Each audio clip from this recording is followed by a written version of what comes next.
I had to go live because I can't figure anything out right now, and I'm getting frustrated, so I just went live. Sorry. All right, so I just got this from... Oh boy, where did I get it? MarijuanaDoctors.com.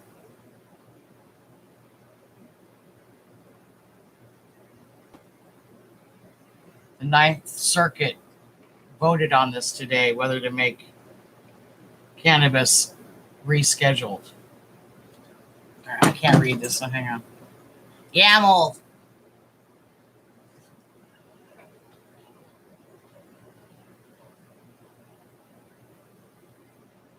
So this is posted by Lori Ann Reese on today in Cannabis Laws. It says here that they're not going to reschedule it. They're going to keep it up there with meth and heroin and cocaine. Amazing, right? Yeah, I'm amazed too. So it says here that Sesame Street had a weekly segment called One of These Things.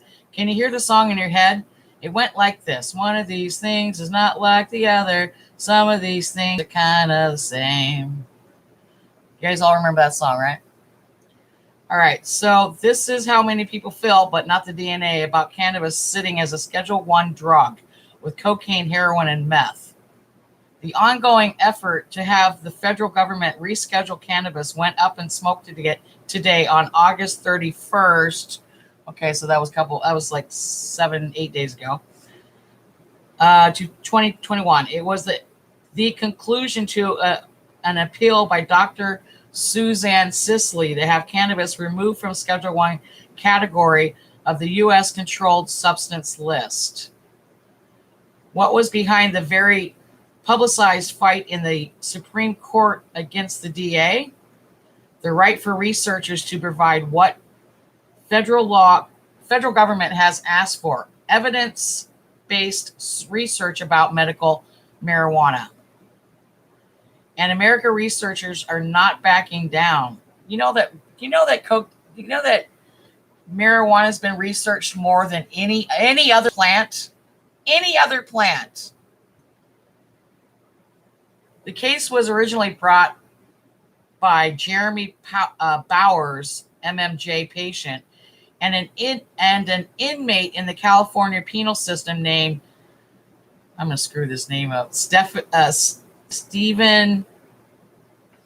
Oh man, I'm going to screw this name up.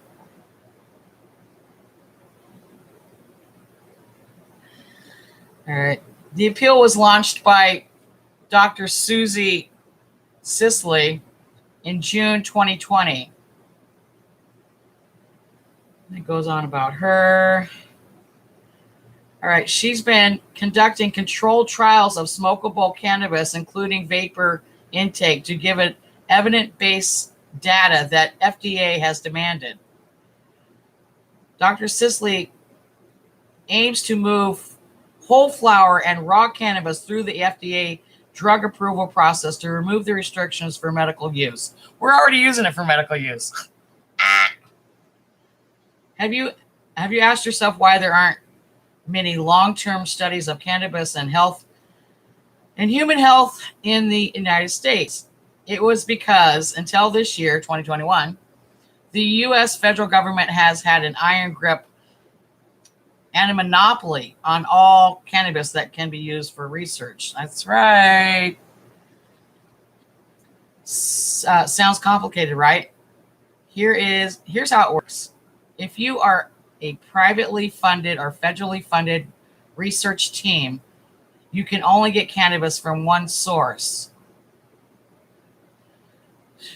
The University of Mississippi was the only legal cultivator of marijuana for clinical studies. I hate it when they call it marijuana. That's just a slang term that hi John, that was just a slang term that they used when the Mexicans brought it over the border, and they used it in jazz clubs and stuff like that. It's cannabis. It's not marijuana.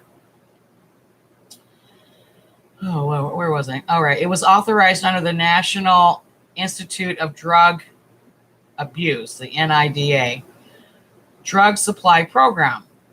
The process to get cannabis for a hang on. The process to get cannabis for a clinical study. I don't know why that has a. I hate it when people they write stuff and you can't understand what they're saying. If you're gonna write something, at least make sure we can understand what you're saying. Like my shirt.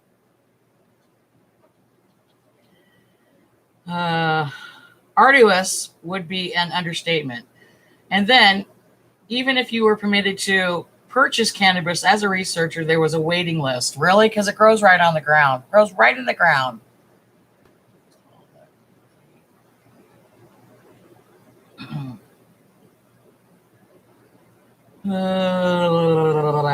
Administrative roadblocks to stifle cannabis research. It appears that way. The government wants evidence-based data on the benefits and possible detrimental effects of long-term use of cannabis. But since 1968, yeah, this shit was legal in 1968, people. I'm telling you. It was legal.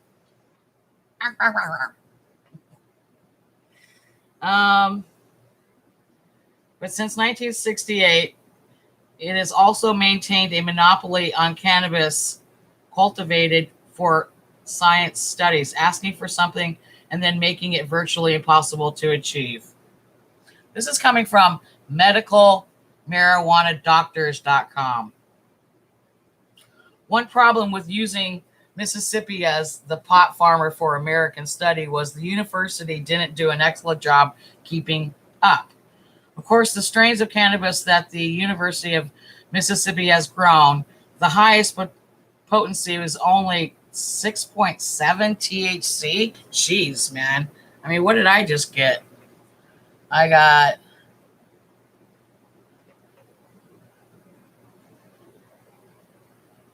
and this is like 17.23 THC. And then I picked up this. See, I get my stuff right from my company. I don't go to dispensaries. There aren't any dispensaries around here. I live in New Jersey. This overlord king, whatever the hell Murphy calls himself, made cannabis legal, but didn't offer us any dispensaries. So I sell it. Comes right to your house. Any state. Because under Article 4, Section 1 of the Constitution, if one state makes a law, a procedure, a hearing, a rule, it has to apply to the whole country. This is not California having a good old time since 1996 when they started selling it. No, people. If you make a law, a rule, a procedure in one state, it has to apply to the whole country. This is the United States of America, not one state, and this is what also gets me, is we need to get back to our original constitution, because it seems like every state has their own little constitution. It doesn't work that way. There's one constitution. Idiots. Every day I deal with fucking idiots. All right, so Politico shared the cannabis industry next war. How long should its weed be? How strong should its weed be? That addressed a rising potency levels. Researchers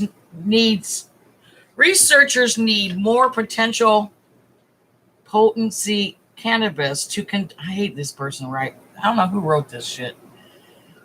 To conduct studies that are applicable to the type of marijuana being used by patients today. And generally speaking, the medical dispensaries aren't selling out of 7% THC products. Yeah, you go to the dispensary, man. They're right up there. This is 17%. This is 22%. What else did I get? Oh, yeah. This one's pretty cool. Black Jack Berry. You guys all know who Jack Herrer is, right? Black Jack. Jack Terror. Jack Herrera was a model and a hero, in my opinion, when it comes to cannabis. God bless his soul. The DEA proposes more clinical